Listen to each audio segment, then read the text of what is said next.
Church, did y'all get into part 2 of this Wendy Williams documentary? Well, baby, I did, and we got to talk about it. Now, I'm just going to hop straight in, okay? I got my notes. I hope y'all got yours. Let's get on into this damn mess.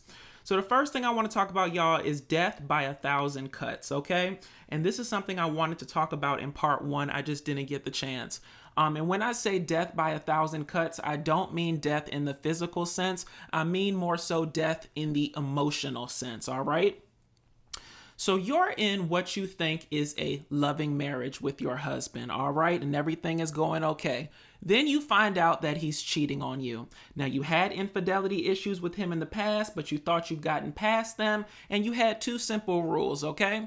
Don't get sloppy and don't have a baby. And what does that man do? He gets sloppy and he brings home a baby, all right? So now you got to stand on business. You the Hot Topics lady. You done put your line in the sand. In the eternal words of Tamar Braxton, if you ain't fitting to leave your man, then let him cheat on your ass in peace, okay? But you're not willing to do that, so you got to stand on business and you got to divorce the man, even if you're still in love, okay? So you divorce him, but by divorcing him, you don't just lose the husband. No, because he was 3 people in one. He was your husband, he was your manager, and he was also part of your support system. So 3 people gone in one fell swoop, all right? So your son then steps in and takes over kind of the day-to-day, the day-to-day tasks of being your support system, right? And everything is going well. He's managing you all right. You feeling supported and loved. Everything is going cool. But eventually, he got to live his life, baby, because everybody got to live their life. And he has to go off to school. Now, he goes off to school in Florida. Your show is based in New York, okay? And so you can't up and move your show to Florida. So the boys in Florida, you in New York, now you alone, okay? But more so than being alone, your ass has become lonely, all right? And what do lonely people do sometimes? They find methods to cope, all right? So somewhere along the way, you done picked up drinking, all right? Now you had a substance abuse problem in the past. But alcohol was never really your thing, okay? It was never really your problem. So 1 to 2 drinks ain't gonna be a problem. Hell, 3 to 4 if I'm feeling froggy. And everything seems to go back to some level of normalcy, okay? And then what happens, okay? The pandemic hits and your mama dies, all right? Now, your mama is the person that loved you from the beginning, okay? Your biggest support system, the best girlfriend you'll ever have, the best friend you'll ever have, the person that was always supposed to be there for you no matter what. Your mama gone, all right? So now you drinking even more to cope, okay? The 3 to 4 done turned into 5 to 6. The 5 to 6 done turned into, 7 to 8, all right? And before you know it, you are full on self-medicating, okay? But now it's a problem because the self-medicating has hit a fever pitch because now it is noticeable at your job, okay? You at work drunk, okay? People is talking about you. People is whispering. People is wondering if the enterprise gonna go on, okay? The kingdom is under siege and you the one that's basically making it so, all right? So, but you keep continuing on. You got a web of people around you, keeping you propped up, keeping the show running. Everything is going okay. But eventually the loneliness sets in even more. And the self-medication keeps setting in even more. And before long, you can't even cope enough to show up to work, okay? So now you done lost the last remaining thing that basically has been keeping you propped up this entire time. Let's do a quick summary, all right? You done lost your husband, your son is in Florida, the pandemic done hit, your mama gone, you have an alcoholism issue now, and now you basically done lost your show. What else is there for her to hold on to? Okay, y'all, it's death by 1,000 cuts. Then you also add the complexities of she's already dealing with the lymphedema, the Graves' disease, the thyroid issue, and this whole pesky brain fog and forgetting details that has seemed to creep up out of nowhere, okay? It's death by 1,000 cuts.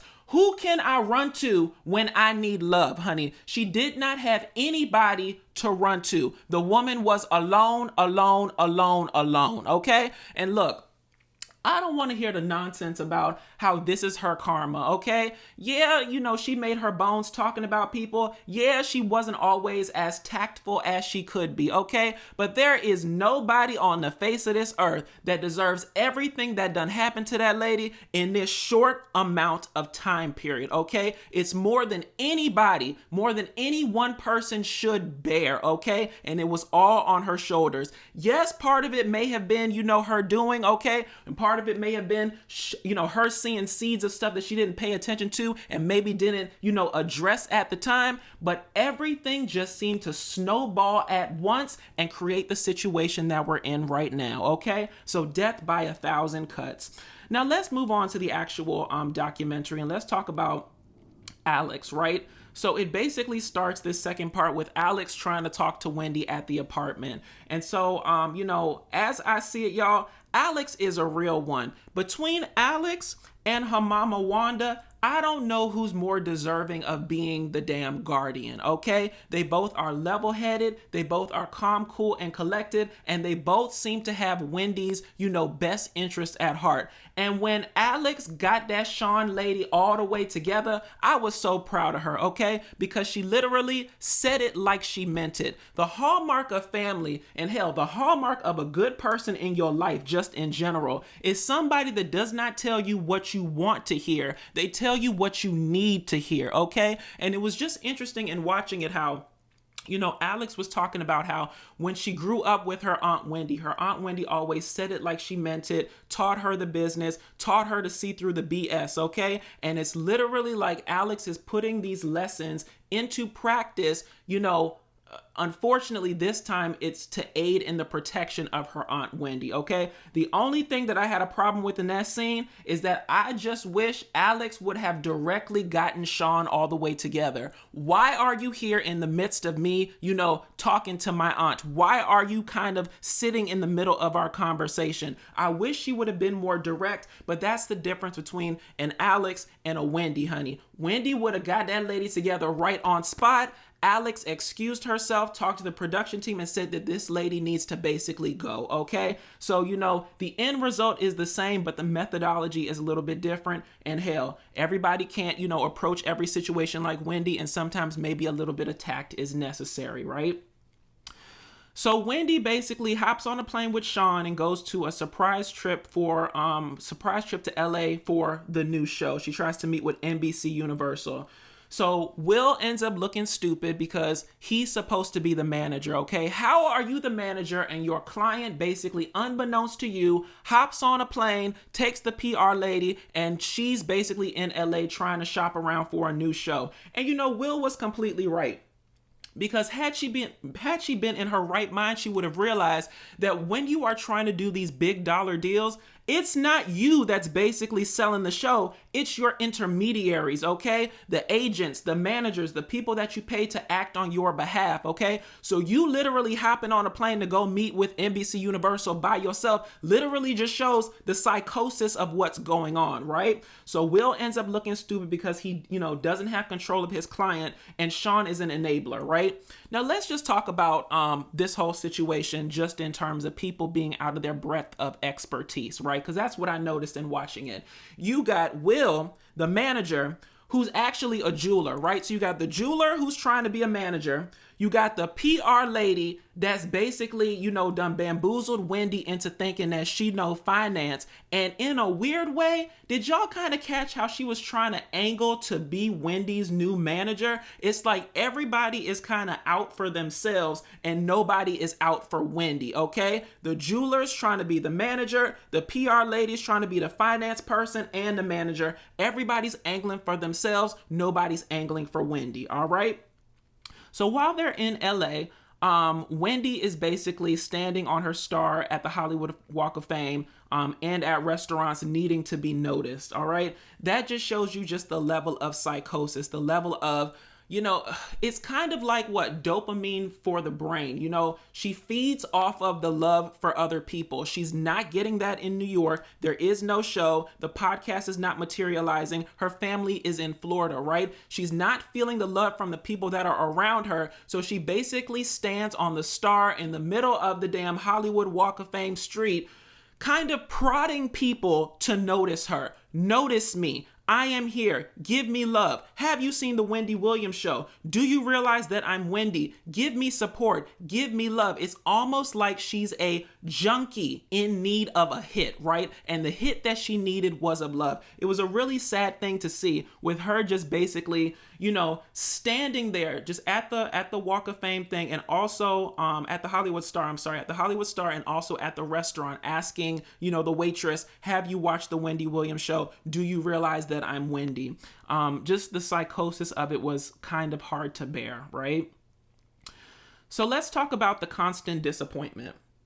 And I kind of alluded to that before. So it's the constant disappointment and the cycle of dysfunction and the web of confusion that surrounds Wendy, right? So she's constantly bored. She's constantly isolated. She's constantly lonely. So she gathers these people around her, right, that make her feel good in terms of telling her what she wants to hear, right? Because Wendy associates New York with the show, my radio career, being successful, right? And so you surround yourself with people who are telling you exactly what you want to hear. Girl, Wendy, you got this. Girl, Wendy, we about to get you on a damn podcast. We about to get you a new show. Whatever she needs to hear in order to get that validation that she seems to have lost. Because remember, Wendy was always her own best friend, okay? She always knew what she needed. She always was able to govern herself accordingly. But with these health challenges that done set in, that kind of facet of her personality seems to be lost. So now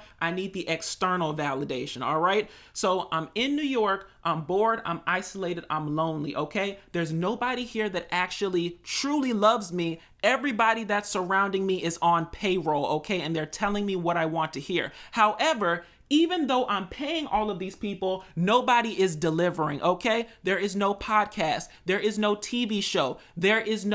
There's nothing to look forward to, right? So it's just the constant cycle. You build me up to let me down, okay? You say that there's going to be a podcast. There's no podcast, right? You say that there's going to be a TV show. There's no TV show. Nobody is kind of jumping on the realization that these things cannot happen because she's not cognitively there enough to make them happen, all right? So the cycle continues, right? She goes up because she thinks that there's possibilities. She comes down because it's the realization that it's not going to happen, right? And in order to cope, she drinks, okay? And then the cycle starts right back over again, okay? So it's just the constantly disappointing cycle of podcast, TV show, nothing, drink, okay? Up, down, around, and even sideways, all right? So now Wendy comes back to New York and Blac Chyna visits, y'all. Now, look, Blac Chyna visiting y'all was literally the start of the waterworks for me, okay? Because it just showed a woman that was literally so far gone, all right? Now, being a Wendy watcher, you kind of know about the relationship between Blac Chyna and Wendy, and Wendy kind of alluded to they've become friends, and they hang out from time to time in X, Y, and Z. I didn't realize how deep it actually was, okay? Because for someone to basically fly out to come check on you because they heard about stuff on you, like, you can have friends, you can have acquaintances, but when you have people that truly care show up for you, okay? And Blac Chyna showed up for Wendy. Now, what I want to talk about here is, the friendship between Blac Chyna and Wendy is one thing, but also the psychosis in Wendy's head, all right? Because clearly the lady is not well. Blac Chyna poured her heart out to this woman, okay? I want to be there for you. I'm going to be, in New York more often. You can call my phone, at any time. And what does Wendy respond with? My real name is Wendy Hunter. I'm divorced. He has no money. So that's the last recurring thought that's swimming around in her brain, and it doesn't seem like she can absorb any new information in that moment, okay? And that seems to be what kind of broke Chyna in the moment, because it's the realization that, this person that has served as a pseudo mother figure for me is no longer here, okay? And in conjunction with that, Wendy always prided herself on her appearance on TV, okay? Her wig was always going to be laid. Her clothes was always going to be laid. Her makeup was always going to be on point, okay? And you can just see that something is clearly wrong, because one of the first things that she does with Blac Chyna is takes off her damn wig, okay? Any true Wendy watcher would know. Wendy always said, I have, thin hair due to the thyroid issues. It's good quality hair. It's just thin, but you will never see it, okay? And the fact that she done sat on this damn TV documentary and basically pulled off her wig for her natural hair underneath to be exposed either means one of two things. Either she was intentionally trying to be vulnerable, or her mind is not good. And I'm more inclined to believe the latter. All right. Now, in conjunction with that, I don't know if y'all were paying attention to all of the kind of parlor tricks that she kept doing regarding her feet, okay? Whenever she gets in front of the new people or someone new in her life or someone she's trying to impress or make laugh or whatever the case may be, she takes out her feet and kind of makes them the parlor trick. Look at my feet. Look at the lymphedema. She did that in the TMZ interview. She did that basically around the time when the documentary started. Now she's doing it with Blac Chyna. And hell, she also did it with the NBC Universal people, right? And so it just shows, just the level of psychosis. Yeah, you can have a condition, all right? And yeah, you can kind of have ownership of it, all right? And it is what it is. I can't change it. I'm going to embrace it. But there's a fine level between embracing the condition that you have and kind of making yourself look crazy by thrusting it upon people, right? And I think, with the psychosis that was going on, everything was kind of running together, all right? So Wendy goes to Florida to be with her family, and we learned from Kevin that the initial diagnosis that they got was alcohol-induced dementia. Okay, this is a really important part here, y'all. So it was nice to know, right, from the family that when they were not shopping Wendy around, but when they were taking her around to her doctor's appointments, right, they finally realized that the initial diagnosis was alcohol-induced dementia, okay? But I'm confused because in real time now, they're saying it's frontotemporal dementia and aphasia, right? The same thing that Bruce Willis has. So did the alcohol-induced dementia, swell into the frontotemporal dementia and aphasia, or are we still not having a consensus between what the family has ascertained and what the medical care team has ascertained, okay? And the reason why I'm bringing this up is because I just did a little bit of pseudo research, y'all. I always say that, y'all know that my medical degree comes by way of Grey's Anatomy University, so I am so out of my breadth of expertise as it relates to this subject that it's not funny, okay? But from what I read online, okay, the alcohol-induced dementia, the cause of it is the alcohol, right? So if you remove the alcohol from the situation, no, you won't solve the dementia entirely, but you'll definitely lessen a lot of the symptoms that are resulting from it, right? Because the alcohol is the stimulant. So in that case, no, you can't reverse everything entirely, but you can reverse it a really big way, right? And so if you compare and contrast that with the frontotemporal dementia and aphasia, that's a progressive condition that only gets worse, right? So no matter if you can manage it, but it's never going to really get better. You just get it to a better place of care, right? So it's kind of like, what's the real story? Is it alcohol-induced dementia, or is it the Bruce Willis condition, right? If we remove the alcohol, can she get back to some level of normality? Or is this basically the beginning of the end for her mind? All right. And when you also add in the complexity of the guardianship process, the people that are governing Wendy the person and Wendy the finances, or Wendy the business, rather, Wendy the person and Wendy the business, it adds another layer of complexity, right? Because are you saying, that she has this progressive condition in order to keep her under lock and key, all right? Or are you saying it because that's truly the case here? And that's what I kind of wonder. But like I told you, I'm out of my breadth of expertise. And all of this is kind of confusing, and it adds to the web of confusion around Wendy Williams. So also while she goes to Florida, Kevin Jr., who is very eloquent, and, Wendy clearly raised him right, but he basically says that the fall 2021 Florida visit was a joint decision between the show and the family to get her well, okay? They basically sent Wendy down to Florida. Y'all need to get this lady together so that she can come back to work. Now, extending her trip, right, which is what caused the whole thing of the guest host needing to come on the Wendy Williams show, extending the trip was a family decision because they said, yes, she's getting better. Yeah, we got weight on her. Yeah, she's, more clear and more present and everything, but she's not 100%. So we want to keep her here under our care, okay? And that decision to do that basically caused a conflict with the show and the Guardian, okay? I guess the Guardian that was in place before the permanent one got put into place. And it just talks about, the difference between Wendy the person and Wendy the business, right? Because if your goal is to get someone well, then you don't really care how long it takes to get that person well. But when you add the complexity of, it's literally the Wendy Williams show, okay? The show cannot continue without Wendy Williams, okay? She is the talent, she is the show, right? So it's kind of like your care for the person is metered by your business interest. And when the business and the personal seem to come to a conflict, yes, the family is always going to advocate for the person's health because at the end of the day, damn the show, damn the business, damn the money, okay? We need her to be okay, but the show needs her back in order to keep profiting off of her, keep the enterprise going, keep the advertisers happy, keep everything going for the fans as well, okay? So it's just a conflict between, Wendy the person and Wendy the business. So Wendy, who was in Florida with her family, she was then ordered to come back to New York for the Guardian hearing in May 2022, and that's when the family was removed from the situation. Kevin Jr. was stripped of the power of attorney, and the full-time Guardian was appointed, right? So how heartbreaking is that? Because the web of confusion around Wendy Williams, it seems to hit a fever pitch around the time where Kevin allegedly spends up the money on his mother's American Express bill, right?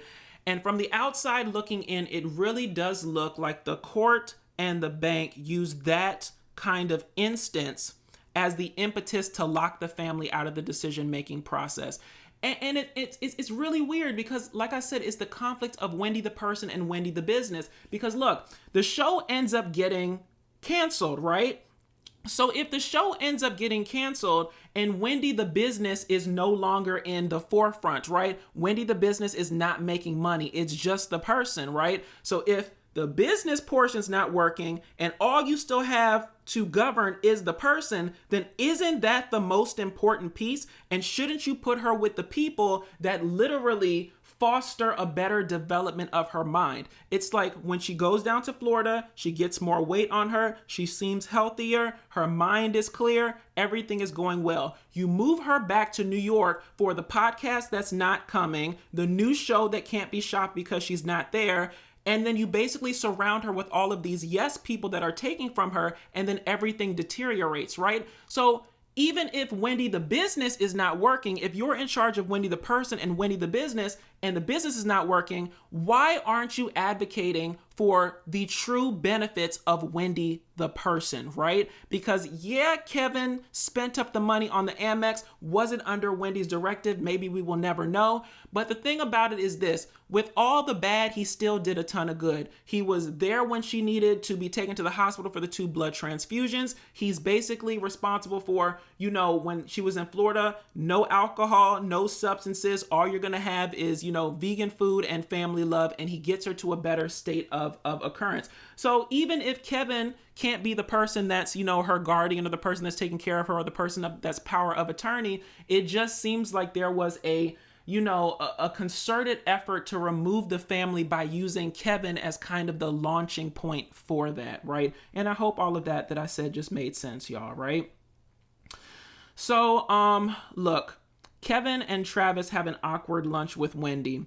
That visit, in terms of them being late, I thought that was a fool. I don't like people that, I'm not going to say I don't like people. I don't like people that are habitually late. And I don't know if he's habitually late, but when you 40 minutes late and you don't call to let us know what the hell going on, that is rude as hell. Now, he said he came from school. I always tell y'all, 1 time is a fluke, twice is a pattern, by 5 it's a lifestyle, okay? So hopefully he doesn't pride himself on being late, because it literally sends the message that my time is more important than yours. But he said he was coming from school, so I'm fitting to let it go, okay? Y'all see how my mind works sometimes? Sometimes I just get like, bogged down in the details on one item. I'm gonna get back to it, okay? So Kevin and Travis have an awkward lunch with Wendy. That literal lunch, y'all, it was the definition of, there's an old saying, and the saying goes, what's understood needs no explanation, right? And that lunch was literally the definition of that. Clearly, she's not well, okay? Clearly, she's not cognitively all there. Clearly, she's very skinny, okay? Clearly, she's still drinking, right? So Travis and Kevin could literally sit there and point all of these things out, but what's the point, okay? Because you're not even in the state in order to take this information in order to make decisions to kind of get out of it, right? So it's this awkward lunch. I'm going to look at you, you're going to look at me, we're going to make small talk, and we're going to pretend like everything's okay when clearly everything is not okay, right? But at a certain point in time, what's the point of saying it when everything is obvious? What's understood needs no explanation. So then Wendy visits with her dad, and he's 93 years old. The interesting part about Wendy meeting with her dad, and like I told y'all, I'm not a medical professional, so I don't know the ins and outs of dementia and memory loss and stuff like that. But as I understand it, the person has a hard time remembering what's happened recently, but the stuff that happened, way in the past is like in the forefront of her brain. When she was sitting down with her father, she seemed very clear in terms of, the past memories. Now, in terms of her speech and exactly what she was saying at times, yeah, it kind of went off the rails and stuff like that. But as far as old time details regarding the history of their family, those seem to resonate in her brain. But what was also interesting was the juxtaposition in Wendy's 93-year-old father. And, Mr. Williams looks good, okay? That man is 93, okay? He's still getting around on his 2 feet, even though he don't want to use his damn, cane that Wanda was trying to make him use or whatever. But his mind is still there. His mind is there. And he has a beautiful, rich voice. I almost was watching it like, yo, this man should do some like voiceover work, okay? Give some of them commercials that they always giving to Morgan Freeman to Mr. Williams, okay? Same type of voice, same type of, expertise just regarding, the richness of the voice. But the juxtaposition between her 93-year-old father, okay, who's still with it cognitively, all right, and his 59-year-old daughter, who's basically suffering right before his eyes, okay? And that was just, just interesting to see.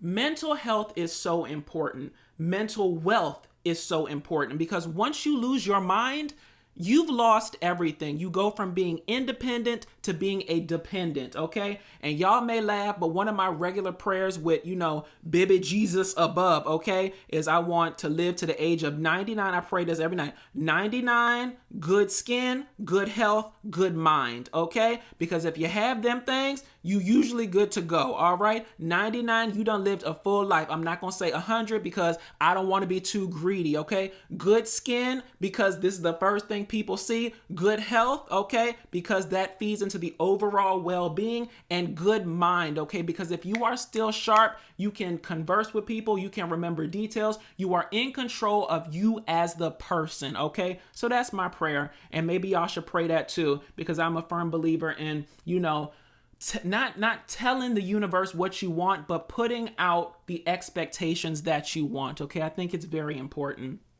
But the juxtaposition between Wendy and her dad was very shocking. And was that due entirely to, her state of mind? Was it, the alcohol? Was it the dementia? It's very hard to tell, right? Or was it a combination of all three? But I just love that the care and compassion that Wendy's family shows with her, and it seems rather genuine, as it should be, okay? Yeah, you're going to have problems with your family. If anybody had watched Wendy Williams in the past, they would know that her and her brother Tommy, yeah, they're thick as thieves, but they constantly go through stuff. Like, y'all remember when there was that whole dust up with Wendy on the TV talking about, Tommy, don't let me have to say what I know about you, okay, while you over here running about and talking about what you think you know about me. But that's family, okay? Everything is not going to be a beautiful, rosy picture, but at the end of the day, these are the people that truly care about her, all right?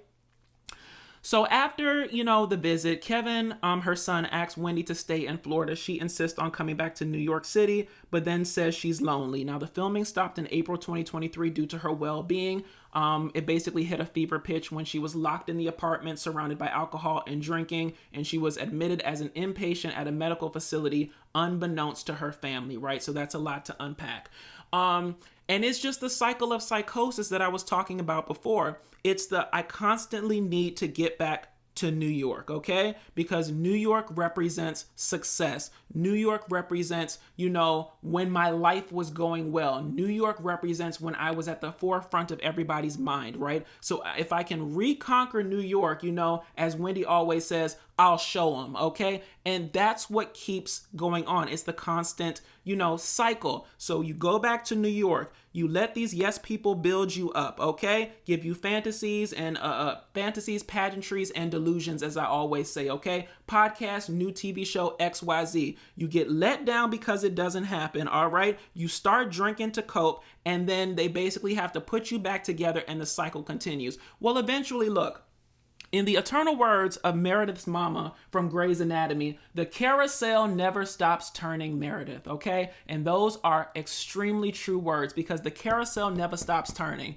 But either you gonna jump off because you ready to jump off, or life is going to cause you to jump off. And that seems to be what happened to Wendy, right? She's locked in her apartment, surrounded by alcohol and drinking. And look, it sucks that Wendy basically has to spiral to get to the point of death before the Guardian truly steps in and kind of puts her on a path to better health, right? Why does she basically have to get to her eyes are rolling into the back of her head? She's throwing up in the toilet. There's bottles of alcohol everywhere, right? Is it that the Guardian is not being made abreast of what's going on because, there are all these yes people around her? Or is she truly just checked out of the process, right? Because we all know sometimes, and this goes to, the child care system in terms of the foster care system, XYZ. When you incentivize people with money to take care of people, it's kind of like you're rolling the dice in terms of whether they will truly care about the person, or whether they will truly care up to the point of getting their check, okay?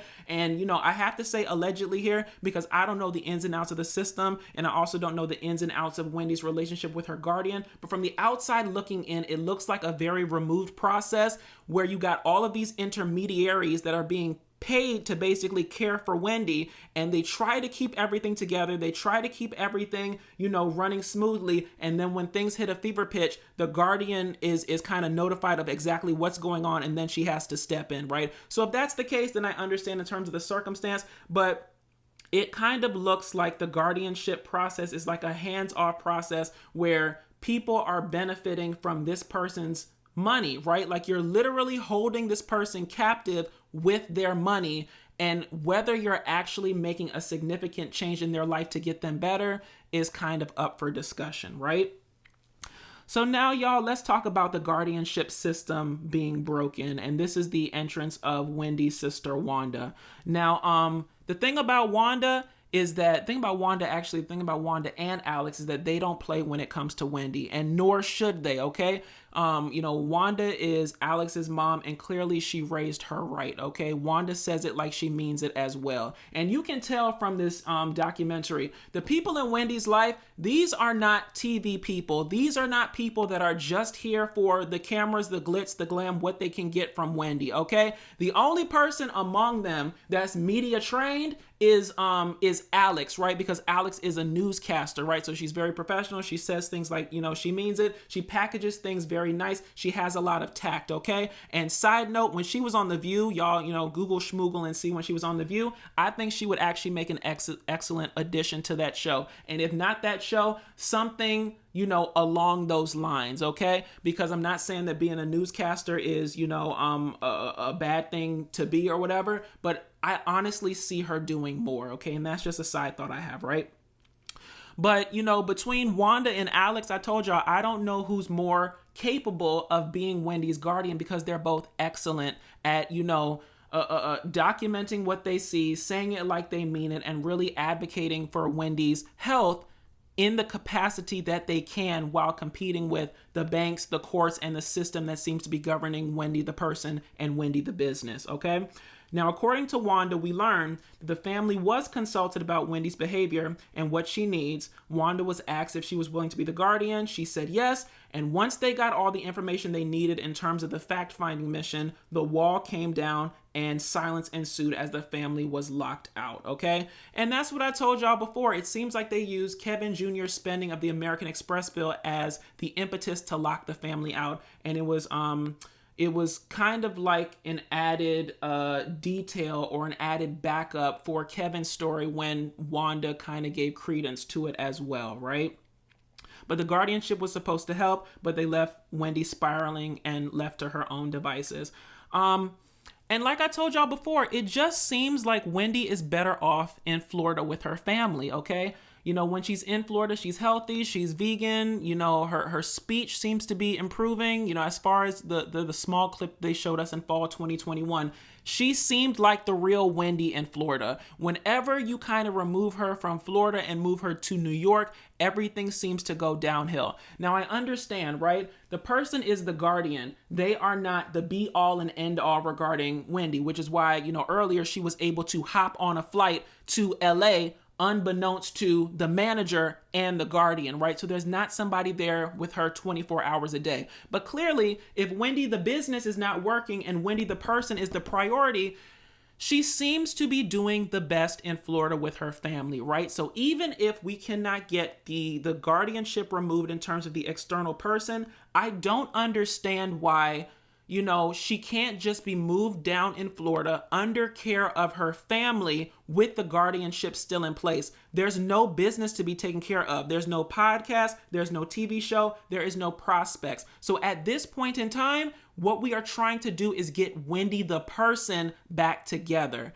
And it seems like the people that mean her the best are in Florida. So even if you keep her money locked up, even if you're still governing Wendy the person, Florida is where she needs to be, because at least she can get 24/7 care from her family, all right? And look, I don't like locking people up under, government institutions or government programs, but until she's able to kind of govern herself accordingly, the family is the best place for her to be. Surrounded by yes people in New York, everything is just going to keep getting worse and worse and worse, which is what we see in terms of the constant cycles that keep happening, right?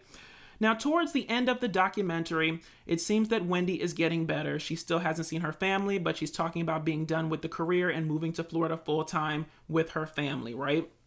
So I don't know if y'all picked up on it, but it kind of seems like old Wendy is back. Even Wanda said when she has conversations with her sister, it seems like she's speaking to the old Wendy again, right? She said she's speaking to Wendy from years ago, which is a really good sign. Now, I think it's a fool that her family does not know where she is, okay? And I may be misspeaking, but I thought towards the end of the documentary, there was a portion where the manager Will said that he saw Wendy, right? And y'all drop down in the comments and let me know if I'm mishearing this. I couldn't remember if he said that he saw Wendy or he talked to Wendy. But to me, if he saw her, it's a fool, okay, that the jeweler turned manager has seen Wendy and her family hasn't, okay? That's a problem for me, all right? But it seems like I said before, if y'all have basically caught onto it, that Wendy was back to hatching plans, okay? She calls Wanda, Alex picks up the phone, Alex takes the phone over to Wanda, and Wanda's like, document. I called on this day, no response. I called on this day, didn't get this person, write everything down. And it seems like glimpses of the old Wendy are popping in, okay? When she was in that scene where she called Will and Will said, I'll have to call you back because I'm about to film something, that also was a point. Her speech seemed much quicker, okay? Much quicker, much more together, much more coherent, okay? So if Wendy is getting better and Wendy is back to hatching plans, then the documentary kind of ends on a positive note in terms of optimism for the future, okay? Which is what we all want for Wendy. Truthfully, I am a Wendy watcher. I always say that I have two of my biggest influences in terms of what I'm doing today are Wendy Williams and Funky Dineva. If there were no Wendy Williams and there were no Funky Dineva, there would be no Dat Damn Dasher, okay? And, I have no problem saying that I give homage to both of them in everything that I do, all right? But as far as Wendy Williams goes, her mark on the culture is in stone, okay? She does not need to do anything else. She is already in the Hall of Fame for radio. As far as I'm concerned, she's in the Hall of Fame for TV and the Hall of Fame for being an overall entertainer, okay? If she does not do anything else in this life career-wise, okay, she has done enough, okay? And so solving the psychosis in terms of always needing to, get back on TV, get back to podcasts, get back to doing that, okay? I think the true healing is in letting Wendy know that she is enough as she is, okay? You've done enough. Yes, we all love a comeback story. Yes, we all love somebody coming back, into their own, all right? But the most important thing, if you truly love Wendy Williams, is for her to be okay as she is, as a person, as Wendy Williams. I still don't like that she, keeps saying, I'm Wendy Hunter. Wendy Williams, okay? We are literally divorcing ourselves from that damn chapter of your life, Wendy, okay? And just like she said in the Wendy Williams What a Mess documentary, I am Wendy, just Wendy. And I think the focus should be to just get just Wendy well, okay? Mama, you have done enough. You are an icon, you are a legend, and you are the moment, okay? And I wish you nothing but good health, good support, and good luck as you fight this whole guardianship process, because if this end of the doc is any indication, Wendy is hatching a plan in order to get back to better health and to get back to who we know her to be, okay? Now, I think that's really all I want to talk about in this video, y'all. So if you liked what I said, please feel free to like, comment, and subscribe. Follow me on all social media at Dat Damn Dasher, and I'll talk to y'all later.